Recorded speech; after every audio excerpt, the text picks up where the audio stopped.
चलो अब मैं आप लोगों को बताने जा रहा हूँ अगले अध्याय को। तो आज हम देखेंगे संस्थाओं का कामकाज देखेंगे। तो इस अध्याय में जितने प्रश्न हैं उन सारे प्रश्नों के उत्तर मैं आपको इस वीडियो में दूंगा। तो चलो शुरू करते हैं। तो पहला प्रश्न देखो, कौन संस्था देश में मौजूद कानून में संशोधन कर सकती है? तो कौन सी संस्था कर सकती है? तो संसद। संसद ही एकमात्र ऐसी संस्था है जो कानून में संशोधन कर सकती है। यहाँ पे आपको क्या लेना है? संसद लेना है। संसद में 2 सदन होते हैं, एक लोकसभा और एक राज्यसभा। ठीक है, दोनों सदन मिलके संसद का निर्माण करते हैं। संसद का। ठीक है, इसके बाद है राष्ट्रपति पद के उम्मीदवार के लिए न्यूनतम आयु सीमा। तो 35 वर्ष लेना है आपको। तो राष्ट्रपति बनने के लिए 35 वर्ष लेना है। राज्यपाल के लिए भी 35 वर्ष ही है और सीएम के लिए 30 वर्ष है। ठीक है, आगे देखो, सर्वोच्च न्यायालय के मुख्य न्यायाधीशों की नियुक्ति करता है। तो सर्वोच्च न्यायालय के मुख्य न्यायाधीशों की नियुक्ति कौन करता है? तो यहाँ पे आपको लेना है राष्ट्रपति लेना है। ठीक है, राष्ट्रपति करता है। राज्यसभा में राष्ट्रपति कितने सदस्य मनोनीत कर सकता है? 12 कर सकता है। लोकसभा में 2। संसद के कितने सदन होते हैं? तो संसद के 2 सदन होते हैं, एक लोकसभा एक राज्यसभा। इसके बाद सत्य असत्य देख लेते हैं। तो भारतीय सेनाओं का मुख्य कमांडर राष्ट्रपति होता है। ये सत्य है क्या? सत्य है। तो ये सत्य है। तीनों सेना है उसका कमांडर जो होता है वो राष्ट्रपति ही होता है। फिर राष्ट्रपति प्रधानमंत्री की सिफारिश पर मंत्रियों की नियुक्ति करता है। ये भी सही है। ठीक है, चलो आगे देखते हैं नेक्स्ट प्रश्न। इसके बाद देखो अगला प्रश्न है, प्रधानमंत्री की नियुक्ति जनता करती है। ये असत्य है। प्रधानमंत्री की नियुक्ति जो है वो कौन करता है? राष्ट्रपति। ठीक है, हालांकि चुनता जनता है, चुनने का काम करता है वोटिंग के माध्यम से जनता चुनता है किसे? सांसद को। ठीक है, लेकिन उसकी जो नियुक्ति है वो कौन करता है? राष्ट्रपति करता है। इसके बाद है लोकसभा मंत्रिपरिषद को नियंत्रित करती है। ये सत्य है। लोकसभा व्यवस्था में शासकों को भी कानून का पालन करना होता है। तो ये भी सत्य है। इसके बाद खाली स्थान देख लेते हैं। तो खाली स्थान में देखो, राज्यसभा से संबंधित अनुच्छेद कौन सा है? 80 है। 2 राज्यों के बीच कानूनी विवाद खाली स्थान द्वारा हल किए जाते हैं। तो न्यायालय द्वारा हल किए जाते हैं। कोविड-19 का टीका खाली स्थान द्वारा लगवाया गया, सरकार के द्वारा लगाया जा रहा है। ठीक है, तो यहाँ पे सरकार लेना है। निम्न सदन खाली स्थान को कहते हैं। निम्न सदन लोकसभा को कहते हैं और उच्च सदन राज्यसभा कहते हैं। अब इसे कहते क्यों है निम्न सदन और उच्च सदन? इसके बारे में आपको बता देता हूँ। देखो, निम्न सदन का मतलब होता है निचले एरिया, जमीनी स्तर। ठीक है, जमीनी स्तर मतलब कैसे? देखो, लोकसभा में जितने भी सांसद होते हैं वो सब के सब प्रत्यक्ष चुनाव के द्वारा चुने जाते हैं। और प्रत्यक्ष चुनाव का मतलब क्या होता है? प्रत्यक्ष चुनाव का मतलब होता है कि लोगों के द्वारा वोटिंग किया जाता है और वोटिंग के माध्यम से चुनने वाला व्यक्ति क्या बनता है? सांसद बनता है। ये होता है प्रत्यक्ष चुनाव, इसीलिए इसे हम निम्न सदन कहते हैं। अब उच्च सदन किसे कहते हैं? उच्च सदन हम राज्यसभा कहते हैं। तो राज्यसभा को हम उच्च सदन क्यों कह रहे हैं? हम उच्च सदन इसलिए कह रहे हैं क्योंकि अप्रत्यक्ष रूप से चुना जाता है लोगों के द्वारा। अप्रत्यक्ष रूप से कैसे? हम विधायक को चुनते हैं, विधायक जो बनता है वो विधायक हमारे द्वारा कौन चुना जाता है? विधायक। और विधायक जो बनता है वो विधायक राज्यसभा के सांसद को चुनते हैं। तो क्या हो गया? हम डायरेक्ट चुनाव नहीं दे रहे हैं, चुनाव में मतलब वोट नहीं डाल रहे हैं। हमारे द्वारा जो चुने हुए व्यक्ति है वो राज्यसभा के सांसद को चुन रहा है। इसका मतलब ये क्या है कि ये उच्च सदन कहलाता है, इसी वजह से। ठीक है, तो उच्च सदन आपको समझ में आ गया है, निम्न सदन, दोनों सदन आपको समझ में आ गया। चलो आगे देखते हैं। भारत के वर्तमान राष्ट्रपति खाली स्थान है तो रामनाथ कोविंद है। इसके बाद देखो आगे देखते हैं निर्वाचन क्षेत्र। निर्वाचन क्षेत्र में देखो इसका अर्थ क्या होता है? तो किसी क्षेत्र की विधान पालिका चुनाव में एक सीट निर्वाचित करने वाली क्षेत्रीय इकाई होती है, उसे हम निर्वाचन क्षेत्र कहते हैं। संसद में शामिल है, संसद में 2 सदन शामिल है, एक लोकसभा और दूसरा राज्यसभा। कैबिनेट क्या होता है? मंत्रिपरिषद की शीर्ष समूह को हम कैबिनेट कहते हैं। फिर गठबंधन सरकार का मतलब क्या होता है? किसी सदन को पूर्ण बहुमत नहीं मिलता है तो वो क्या करता है? किसी दल को पूर्ण बहुमत नहीं मिलता है तो वो क्या करता है? दूसरे दल से सहयोग लेता है और 2 दलों के मिल के, या फिर हो सकता है और कुछ कमियां हो जाए बहुमत प्राप्त करने के लिए, तो 2 दल 3 दल 4 दल मिला के वो बहुमत इकट्ठा करता है और बहुमत इकट्ठा करने के बाद सरकार का निर्माण करते हैं। तो इसी को हम कहते हैं गठबंधन सरकार कहते हैं।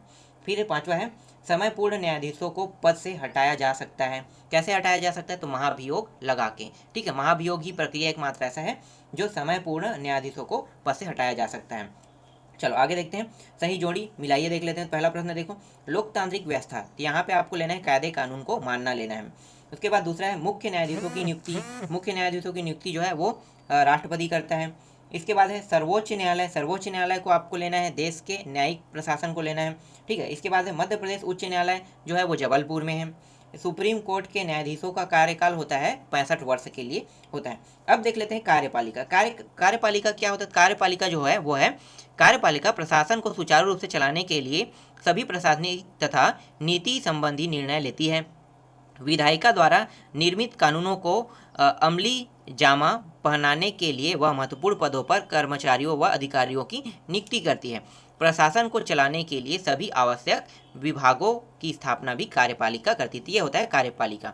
इसके बाद देख लेते हैं नेक्स्ट प्रश्न अगला है, राष्ट्रपति की प्रमुख योग्यता क्या है? तो राष्ट्रपति बनने के लिए योग्य क्या होना चाहिए? तो देखो क्या होता है, अनुच्छेद 58 इस अनुच्छेद के अनुसार राष्ट्रपति के पद पर बैठने वाले व्यक्ति के लिए निम्न योग्यता निर्धारित की गई है। पहली, वह भारत का नागरिक हो तथा 35 वर्ष पूर्ण कर चुका हो।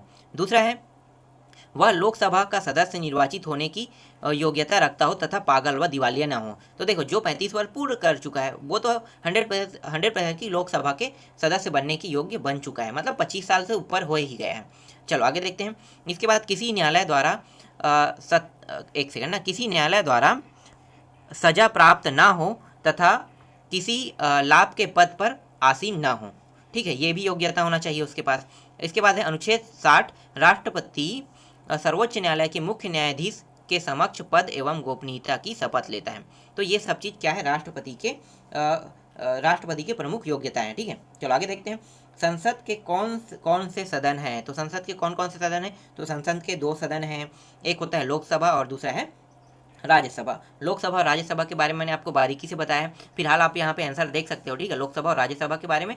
लेकिन मैं आपको यहाँ पे मोटी मोटी बातें और बता देता हूँ कि लोकसभा को हम निम्न सदन कहते हैं और राज्यसभा को उच्च सदन कहते हैं। लोकसभा में जो सीट की जो संख्या है वो अधिकतर होनी चाहिए 552, लेकिन वर्तमान में है 545 दिया हुआ है, जिनमें से एक सेकंड है ना, यहाँ पे 550 मान लो 550 है, जिनमें से 530 जो है, ठीक है, वो संघीय क्षेत्र से आएगा और जो केंद्र शासित प्रदेश है वो कहाँ से रहेगा, 20 जो है वो केंद्र शासित प्रदेश से रहेगा, ठीक है, राज्यों से। तो इस तरह से टोटल मिला के 550 सीट हो गए, ठीक है। इसके बाद देखो राज्यसभा में भी है 245 सीट है, जिनमें से 12 राष्ट्रपति के द्वारा नियुक्त किया जाता है। तो जितना आप इसके बारे में जानेंगे उतना ज़्यादा आप लिख सकते हैं। तो मैंने जो टॉपिक इससे पहले वाले में बताया वो सारी के सारे टॉपिक आप लिख लेना, और जो यहाँ पे बता रहा हूँ उसको भी आप लोग इसमें लिख लेना, ठीक है।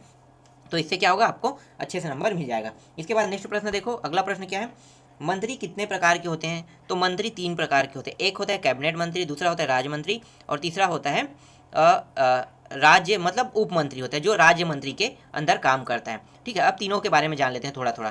कैबिनेट मंत्री जो होता है वो पूर्ण रूप से, ठीक है, अपना निर्णय स्वयं लेता है। इसी तरह से राज्य मंत्री भी लेता है, लेकिन उप मंत्री जो है वो पूर्ण निर्णय अपना नहीं लेता है। ये क्या करता है, जो राज्य मंत्री होते हैं उसके उप मंत्री के रूप में काम करता है। तो उप मंत्री मतलब राज्य मंत्री जो निर्णय लेता है उसी निर्णय को सुचारू रूप से चलाने का काम उप मंत्री करते हैं, ठीक है। समझ में आ गया टॉपिक। चलो आगे देखते हैं।